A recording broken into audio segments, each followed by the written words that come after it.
Hello friends, my YouTube channel talk smart education Rajput पर आप सभी का स्वागत है। टुडेज टॉपिक, आज का जो हमारा विषय रहेगा वो आपको याद रखना है एक्टिव से पैसिव बनाने के रूल। इससे पहले हम आपके जो प्रेजेंट कॉन्टिन्यू टेंस चलेगा, इससे पहले हम आपके 3 टेंस करा चुके हैं, present indefinite, past indefinite, future indefinite. 3 भाग हो चुके हैं, चौथा भाग आज चालू हो रहा है आपका प्रेजेंट कॉन्टिन्यू। तो आइए देखते हैं उन्हें एक्टिव से पैसिव कैसे बनाए जाएंगे। वो कुछ रूल दिए गए हैं खास, तो उनको आइए देखते हैं। सबसे पहले हेडिंग पढ़िए इंग्लिश के पैसिव। ठीक, यहाँ पे दिया गया एक्टिव वॉइस से पैसिव वॉइस बनाने के नियम। जो एक्टिव होता है उसका जब पैसिव बनाएंगे तो उसमें क्या रूल लगते हैं, तो वो खास रूल दिए गए हैं, उन्हें आइए देखते हैं। सबसे पहले रूल नंबर 1 दिया गया है कि कर्म जो ऑब्जेक्ट होता है उसे सब्जेक्ट बनाएंगे। क्या बनाएंगे? सब्जेक्ट बोला तो कर्ता बनाएंगे। जो वाक्य में ऑब्जेक्ट रूप होता है उसे कर्ता के स्थान पर ला करके कर्ता सब्जेक्ट बना देते हैं। दूसरा रूल कहला हेल्पिंग और 12 विंग 34 के अनुसार लगाते हैं। ये 12 विंग 34 क्या होता है, याद रखना है कि 1 माने होता है इंडेफिनिट और 2 माने होता है कॉन्टिन्यूस, 3 माने होता है परफेक्ट, 4 माने होता है परफेक्ट कॉन्टिन्यूस। कौन सा होता है? परफेक्ट। तो आपको याद रखना है जी 12 विंग 34 क्या होता है कि इंडेफिनिट और इंडेफिनिट माने 1, कॉन्टिन्यूस माने 2, परफेक्ट माने 3, परफेक्ट कंटिन्यू माने 4। तो ये 12 विंग 34 हो गया। ठीक, अब इसे समझेंगे कैसे, देखिए। ये कहा गया यदि वाक्य इंडेफिनिट का हो तो हेल्पिंग वर्ब कॉन्टिन्यूस की लगाते हैं। किसकी लगाते हैं? कॉन्टिन्यूस। जो हेल्पिंग वर्ब हिंदी में बोली जाती है सहायक क्रिया। ठीक, जब एक्टिव से आप पैसिव बनाएंगे तो वो ये कह रहा है यदि वाक्य मान लो इंडेफिनिट का है तो आप सहायक क्रिया कॉन्टिन्यूस की लगा देंगे, और कॉन्टिन्यूस का है तो हेल्पिंग वर्ब तो इसी की लगती, लेकिन क्या जोड़ देते हैं? बीइंग। तो ये कहा गया है यदि मान लीजिए कॉन्टिन्यूस का वाक्य है तो हेल्पिंग वर्ब वही रहेगी जय हमारे बाजवर, लेकिन उसके बाद क्या लगा देंगे? बीइंग। और कहा गया यदि वाक्य परफेक्ट का है तो आप हेल्पिंग वर्ब परफेक्ट कंटिन्यू की लगा दो, चौथे की। तो ये था आपका 12 विंग 34। ठीक, रूल नंबर 3 क्या कह रहा है? हमेशा क्रिया की थर्ड फॉर्म लगाते हैं। चौथा रूल नंबर कह रहा है शेष भाग लिख करके बाई का प्रयोग करते हैं। यदि वाक्य में शेष भाग दिया जाए, जैसे एट मॉर्निंग है जी, ऐसी चीज़ें आती हैं बची हुई बाद में, तो उन्हें हम लगा देते हैं। उसके बाद क्या लगाते हैं? बाई। अगर है तो लग जाएगा, नहीं है तो नहीं लगेगा। ठीक, रूल नंबर 5 देखो, कह रहा कि कर्ता सब्जेक्ट को ऑब्जेक्ट के स्थान पर लाते हैं। जो आपका वाक्य में सब्जेक्ट होता है, ये कहा गया है जो सब्जेक्ट होता है उसे ऑब्जेक्ट के स्थान पर लाते हैं। तो 5 रूल याद रखना है जब एक्टिव से पैसिव बनाएंगे कि जो ऑब्जेक्ट होगा उसे आप सब्जेक्ट बनाएंगे। दूसरा रूल है कि 12 विंग 34 के अनुसार हेल्पिंग वर्ब सहायक क्रिया लगाएंगे। यदि वाक्य इंडेफिनिट का है तो हेल्पिंग वर्ब कॉन्टिन्यूस की लगा दो, कॉन्टिन्यूस का है तो हेल्पिंग वर्ब वही रहेगी लेकिन बीइंग जोड़ दो, और यदि वाक्य परफेक्ट है तो हेल्पिंग वर्ब परफेक्ट कंटिन्यू की बना दो। इस प्रकार आपको ये रखना है दूसरा रूल याद। तीसरा रूल कह रहा है हमेशा क्रिया की थर्ड फॉर्म लगाते हैं, चाहे उसमें क्रिया की B1 हो, चाहे 2 हो, चाहे 3 हो, चाहे 4 हो, चाहे 5 हो, कोई भी फॉर्म हो। जब एक्टिव से आप पैसिव बनाएंगे तो आपको थर्ड फॉर्म ही लगानी पड़ेगी। रूल नंबर 4 ये कह रहा है यदि वाक्य में शेष भाग दिया जाए, कर्ता क्रिया कर्म को छोड़कर अगर कोई भाग है तो उसे आप लगा दो, अन्यथा बाई का प्रयोग कर दो। और 5वां रूल कह रहा है जो आपका कर्ता सब्जेक्ट है उसे ऑब्जेक्ट बना दो। इतना याद रखना है। अब आगे देखिए आप,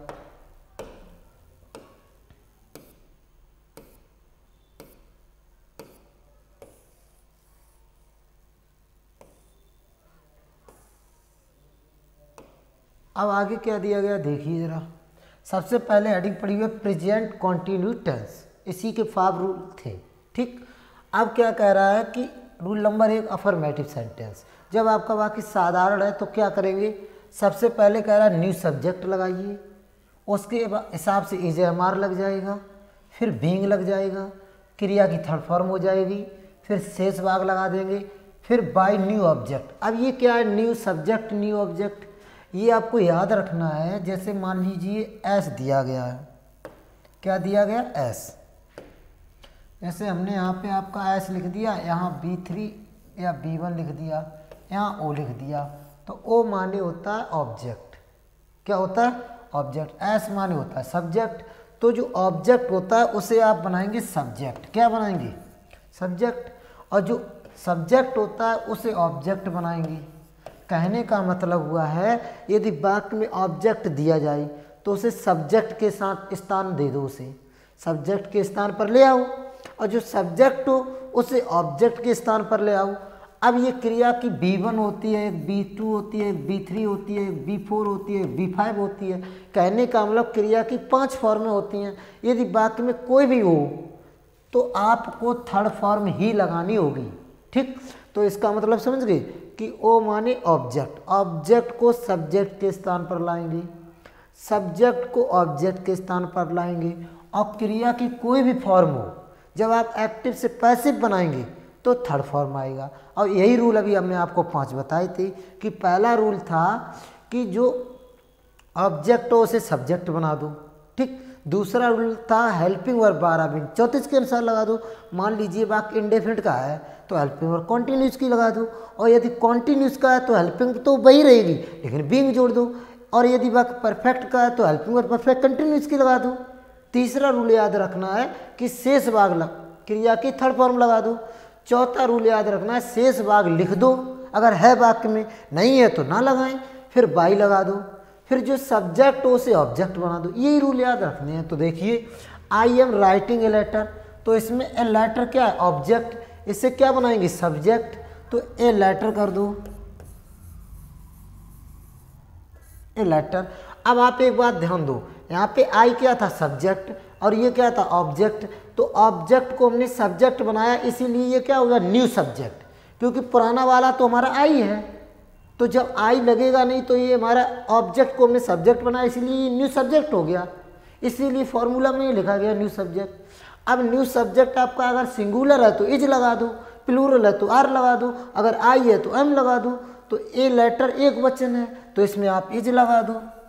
ठीक, उसके बाद कह रहा है कि बीइंग लगा दो, क्या लगा दो, बीइंग, और कह रहा है क्रिया की थर्ड फॉर्म लगा दो। तो यहाँ पे क्रिया क्या है, राइटिंग, तो राइटिंग की क्या हो जाएगी, रिटिन, रिटिन। अब वो कह रहा है कि शेष भाग लगा दो, शेष भाग है ही नहीं वाक्य में, तो आपको बाई लगाना होगा फिर, और जो आपका कर्ता है उसे क्या बनाएंगे, ऑब्जेक्ट। तो आई जो है सब्जेक्ट रूप, इसे ऑब्जेक्ट बनाएंगे तो क्या हो जाएगा, मी, फुल स्टॉप। आगे एक बार फिर देख लो, सबसे पहले जो आपका ऑब्जेक्ट उसे आप सब्जेक्ट बनाएंगे, अगर वो एक वचन सिंगुलर था इसलिए इज लगा दिया, कॉन्टिन्यूस में बीइंग लगती है, क्रिया की थर्ड फॉर्म लगा दी, शेष भाग था नहीं बाई लगा दिया, जो आपका आई करता था उसे हमने ऑब्जेक्ट बना दिया। ठीक, अब दूसरा देखो, इसमें भी आपको ऑब्जेक्ट ढूंढने, इसमें क्या है, मी, तो मी ऑब्जेक्ट ऐसे हम सब्जेक्ट बनाएंगे, क्या हो जाएगा, आई। अब आई के साथ इसमें से क्या आएगा, एम, एम के बाद कह रहा है बीइंग, बीइंग के बाद आपको क्रिया की थर्ड फॉर्म लगानी है, टीज्ड, टीज्ड। अब कह रहा है शेष भाग लगा दो, शेष भाग क्या, on the way, on the way, और नाउ ए डेज क्या लगा दो, नाउ ए डेज। ठीक, ये तो मेरा शेष भाग हो गया। अब कह रहा है कि क्या लगा दो, बाई, और जो आपका सब्जेक्ट है उसे ऑब्जेक्ट बना दो, जैसे दे सब्जेक्ट है तो दे का ऑब्जेक्ट रूप क्या हो जाएगा, देन, ये हो जाएगा। एक बार फिर देख लो, सबसे पहले मी हमारा ऑब्जेक्ट था, उसे हमने सब्जेक्ट बना दिया, उसी के अनुसार हमने एम लगा दी, एम के बाद बीइंग लगा दी, क्रिया की थर्ड फॉर्म लगा दी, शेष भाग लगा दिया हमने ये।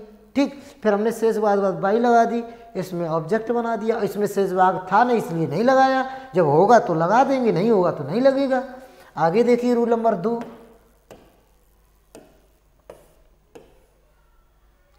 तो रूल नंबर 2 क्या कह रहा है, देखिए निगेटिव सेंटेंस। निगेटिव सेंटेंस में आपको याद रखना है कि यदि नहीं दिया जाए तो नॉट लग जाएगा, कभी नहीं होगा तो नेवर लग जाएगा। कहाँ लगेगा, इज एम आर के बाद और बीइंग से पहले लग जाएगा। अभी इज एम आर बीइंग पास में लगता था, अब उसी के बीच में लग जाएगा, नॉट और नेवर। देखो पहले न्यू सब्जेक्ट लग जाएगा, जो ऑब्जेक्ट होगा उसे सब्जेक्ट बना देंगे, इज एम आर, यहाँ पे नॉट नेवर के बाद बीइंग लग जाएगा, क्रिया की थर्ड फॉर्म शेष भाग होगा तो लग जाएगा बाई, और जो करता होगा उसे न्यू ऑब्जेक्ट बना देंगे। जैसे देखिए आप, इसमें आपका ऑब्जेक्ट क्या है, दैट बुक, इसे सब्जेक्ट बना दो, तो यहाँ पे आ जाएगा दैट बुक।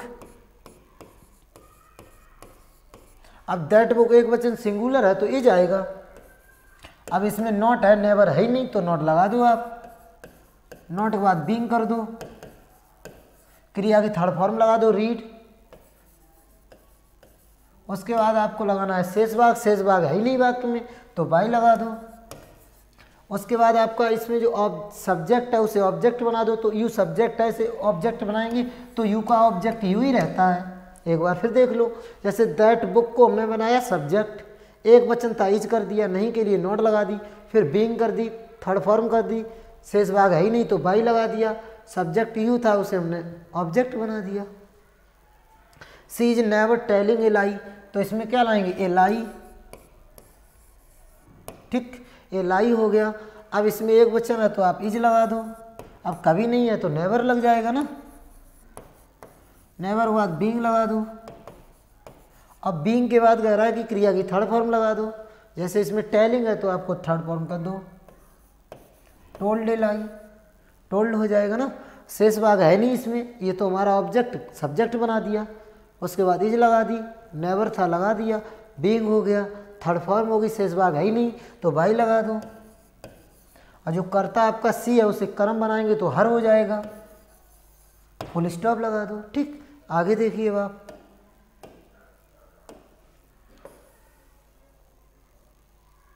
अब रूल नंबर थर्ड आया। रूल नंबर क्या है? थर्ड में याद रखना इंटरोगेटिव सेंटेंस जिसमें सिंगल इंटरोगेटिव होता है। सिंगल इंटरोगेटिव वह सेंटेंस कहलाता है जब वाक्य के शुरू में हेल्पिंग वर्ब लगी हो या सहायक क्रिया लगी हो, तो वो हेल्पिंग वर्ब वाला वाक्य शुरू में स्टार्ट से होता है तो वो सिंगल इंटरोगेटिव कहलाता है।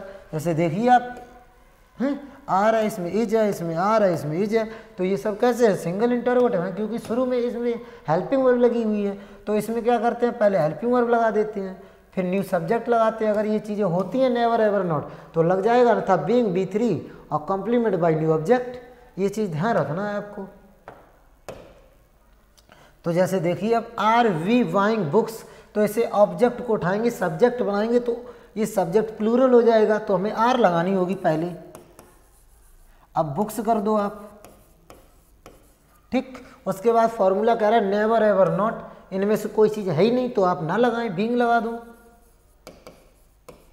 बीइंग के बाद कह रहा है क्रिया की थर्ड फॉर्म वॉट कर दो, थर्ड फॉर्म हो गई, शेष भाग है ही नहीं इसमें तो बाई लगानी पड़ेगी फिर तो। और उसके बाद जो सब्जेक्ट है उसे ऑब्जेक्ट बना दो, तो इसमें बी का क्या हो जाएगा? अस, प्रश्नवाचक चिन्ह। एक बार फिर देख लो, ये हमारा ऑब्जेक्ट है, इसे हमने बना दिया सब्जेक्ट, प्लूरल है इसलिए आर लगानी पड़ी, नॉट है नहीं तो बीइंग लगा दिया, इसमें क्रिया की थर्ड फॉर्म लगा दी, शेष भाग है नहीं बाई लगा दिया, जो करता था वी उसका हमने ऑब्जेक्ट अब अस कर दिया, प्रश्नवाचक चिन्ह हो गया। इसमें देख लो आप, इसमें हिम है, इसे हम सब्जेक्ट के रूप में बनाएंगे तो ही हो जाएगा, तो ही सिंगुलर है तो इज आएगा, तो सबसे पहले आप इज लगा दो फिर ही कर दो। इसमें नोट दिया गया तो नोट लगाना होगा अब आपको, बीइंग कर दो। उसके बाद क्रिया की थर्ड फॉर्म लगा दो, टीज्ड, भाई देखो थर्ड फॉर्म है तो टीज्ड हो जाएगा। उसके बाद कह रहा शेष भाग ऑन द वे है तो ये आप लगा दो ऑन द वे। अब की नाव कर दो, फिर बाई लगा दो, शेष भाग के बाद क्या लगाएंगे? बाई, सब्जेक्ट इसमें सी है उसे ऑब्जेक्ट बना दो, हर कर दो, प्रश्नवाचक चिन्ह हो जाएगा। एक बार फिर देख लो, जैसे हमने हिम है, हिम को क्या बनाया? सब्जेक्ट ही, तो पहले इज आया फिर ही आया फिर नॉट आ गया, बीइंग लग गया, क्रिया की थर्ड फॉर्म हो गई, ये शेष भाग लगा दिया, फिर हमने बाई लगाकर कर्ता को ऑब्जेक्ट बना दिया हर। इसे भी देख लो, इसमें आप यू उठाएंगे तो यू तो प्लूरल होता है, बहुवचन होता है, तो सबसे पहले आर लगानी पड़ेगी, और इसे हमने ऑब्जेक्ट को सब्जेक्ट बना दिया। उसके बाद हमें नेवर लगाना पड़ेगा, सूत्र के हिसाब से चलते रहो, गलती होगी नहीं। उसके बाद हमें क्या लगाना? बीइंग लगानी होगी। अब उसके बाद हमें थर्ड फॉर्म लगानी है, हेल्प्ड हो जाएगा। शेष भाग है इसमें तो लगा दो नाउ। उसके बाद बाई लगा दो, आपका सब्जेक्ट दे है तो उसे ऑब्जेक्ट के रूप में पहुंचाएंगे तो देम हो जाएगा, प्रश्नवाचक चिन्ह लगा दो। एक बार फिर देख लो, जैसे आर दे नॉट, तो इसमें हमने ऑब्जेक्ट को बनाया सब्जेक्ट, ये हमारा प्लूरल था इसलिए आर लग गया, फिर नेवर लग गया, बीइंग लग गया, क्रिया की थर्ड फॉर्म लग गई। उसके बाद हमारा शेष भाग लग, फिर बाई लगा दिया, फिर सब्जेक्ट था उसे ऑब्जेक्ट बना दिया। अब रूल आगे देखिए, कह रहा मिस्टर खन्ना, तो इसमें आपका ऑब्जेक्ट क्या है? सच फ्रूट्स, तो इसे हम सब्जेक्ट बनाएंगे तो ये प्लूरल है तो क्या आएगा? आर, सच फ्रूट्स कर दो, सच फ्रूट्स। अब ये हमारा नॉट इसमें एवर दे दिया गया तो लगा दो आप, फिर बीइंग लगा दो, क्रिया थर्ड फॉर्म कर दो वॉट, शेष भाग है इसमें लगा दो नाउ, ठीक, फिर बाई लगा दो। अब सब्जेक्ट इसमें मिस्टर खन्ना, ये तो नाम है तो नाम ही रहेगा, उसे नहीं चेंज करेंगे, तो बाई के बाद मिस्टर खन्ना कर दो, प्रश्नवाचक चिन्ह। एक बार फिर देख लो, सबसे पहले इसमें हमारा ऑब्जेक्ट ये था प्लूरल तो हमने आर लगा दिया, फिर सब्जेक्ट लगा दिया, इसमें एवर था इसलिए लगा दिया, बीइंग हो गया, क्रिया की थर्ड फॉर्म हो गई, शेष भाग था इसलिए लगा दिया, फिर बाई लगा दिया, जो करता था उसे हमने ऑब्जेक्ट बना दिया। अब रूल नंबर नेक्स्ट देखें आप, अब रूल नंबर दिया गया इंटेरोगेटिव में। इंटेरोगेटिव में एक आपको याद रखना डबल होता है, डबल का मतलब होता है उसमें क्वेश्चन वर्ड दिया जाएगा, जैसे व्हेन है, वाई है, व्हाट है, हुम है, विच है, हुज है, हाउ मेनी है। अगर ये क्वेश्चन वर्ड दिए जाएं तो इनकी अंग्रेजी पहले लगा दो आप, ठीक, इतना याद रखना आप। जैसे देखिए आप, जैसे सबसे पहले दिया गया आपका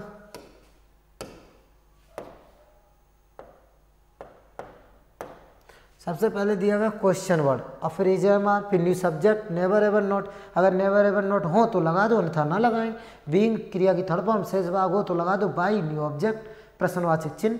एक बार फिर देखो, इसमें सबसे पहले हम क्या लगाएंगे, क्वेश्चन वर्ड व्हाट।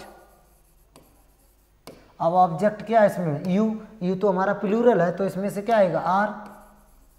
अब यू सब्जेक्ट बना दो, नेवर एवर कुछ है ही नहीं तो हमें बीइंग लगानी पड़ेगी इसमें। अब वो कह रहा है क्रिया की थर्ड फॉर्म लगा दो, तो थर्ड फॉर्म क्या होगा, टॉट। अब शेष भाग है नहीं तो बाई लगानी पड़ेगी। उसके बाद सब्जेक्ट क्या है, मिस्टर गुप्ता, तो ये तो नाम है, ये नहीं बदला जाएगा, मिस्टर गुप्ता हो जाएगा। प्रश्नवाचक चिन्ह लगा दो। एक बार फिर देख लो, जैसे हमारा क्वेश्चन और व्हाट हो गया, ऑब्जेक्ट को हमने सब्जेक्ट बनाया तो ऑप्शन आर लग गई, नेवर एवर था नहीं तो बीइंग लगा दी, क्रिया की थर्ड फॉर्म हो गई, शेष भाग है नहीं तो बाई लगा दिया, करता था उसे सब्जेक्ट बना दिया, सब्जेक्ट था उसे ऑब्जेक्ट बना दिया, ठीक। इसमें देखो सबसे पहले आप क्वेश्चन वर्ड लगा दो वाई, इसमें आप कर्म है ये ऑब्जेक्ट, हिम तो इसे सब्जेक्ट बनाएंगे, ही हो जाएगा सिंगुलर तो एक वचन हो जाएगा, इज लगानी पड़ेगी, और नहीं दे दिया इसमें नोट लगा दो आप। फिर क्या आएगा, बीइंग, बीइंग के बाद आपको लगानी क्रिया की थर्ड फॉर्म तो कॉल्ड हो जाएगी, ठीक। कॉल्ड के बाद आप शेष भाग है इसमें नाउ तो लगा दो आप, उसके बाद बाई लगा दो, उसके बाद आपका जो आई सब्जेक्ट है इसे ऑब्जेक्ट बना दो, मी, प्रश्नवाचक चिन्ह लगा दो। एक बार फिर देख लो, सबसे पहले क्वेश्चन और वाई, कर्ता का एक वचन है तो इज लग गया, फिर ही नोट था इसे लगा दिया, बीइंग क्रिया की थर्ड फॉर्म हो गई, शेष भाग हो गया बाई, आई का ऑब्जेक्ट बना दिया मी। अब ये कह रहा रूल नंबर 5, अगर बाकी में हु हो तो हु को क्या करते हैं, बाई हूँ। जो हु होता है ये खुद स्वयं करता होता है तो कर्ता को क्या बनाते हैं, ऑब्जेक्ट। अब जब क्वेश्चन वर्ड खुद ही करता हो ऑब्जेक्ट बने तो पीछे तो नहीं बनेगा, वो आगे बनेगा, जब आगे बनेगा तो हमें क्या लगाना होगा, बाई हूँ, और जब बाई हूँ आगे लगा देंगे तो पीछे नहीं लगाएंगे, तो ये फॉर्मूला थोड़ा अलग है, इसे ध्यान रखना होगा। तो सबसे पहले बाई हूम आएगा, फिर इजएमआर जो आपका उसमें ऑब्जेक्ट होगा उसे सब्जेक्ट बना करके उसी के हिसाब से इजएमआर लगा देना, अगर नॉट हो तो लगा देना बीइंग और B3 क्रिया की थर्ड फॉर्म, और कॉम्प्लीमेंट इसमें बाई पीछे नहीं आएगा क्योंकि हमने आगे लगा दिया, ठीक। तो सबसे पहले हु को कर दो बाई हूँ। अब इसमें ऑब्जेक्ट क्या है, यह सब तो एक वचन में है, सिंगुलर है, इज, तो ऑल दिस ये हमारा सब्जेक्ट हो गया, इसमें नेवर एवर कुछ है नहीं तो हमें क्या लगाना होगा, बीइंग। अब बीइंग के बाद क्रिया की थर्ड फॉर्म लगा दो, डूइंग, डूइंग की थर्ड फॉर्म क्या होगी, डन। भाई डू, डिड, डन ये थर्ड फॉर्म हो गई, शेष भाग है नहीं इसमें तो प्रश्नवाचक चिन्ह लग जाएगा। एक बार फिर देख लो, हु को किया हमने बाई हूँ, ऑब्जेक्ट को हमने जब सब्जेक्ट बनाया तो इज लग गया, उसके बाद नॉट वोट है नहीं तो बीइंग लग गया, क्रिया की थर्ड फॉर्म हो गई। एक और बच्चा ये भी देख लो आप,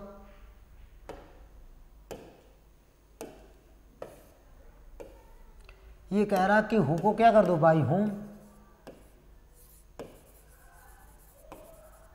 ठीक। इसमें आपका ऑब्जेक्ट क्या है, सच फ्लावर्स, ये तो हमारा प्लूरल है, प्लूरल है तो क्या आएगा, आर, सब्जेक्ट बना दो इसे सच फ्लावर्स,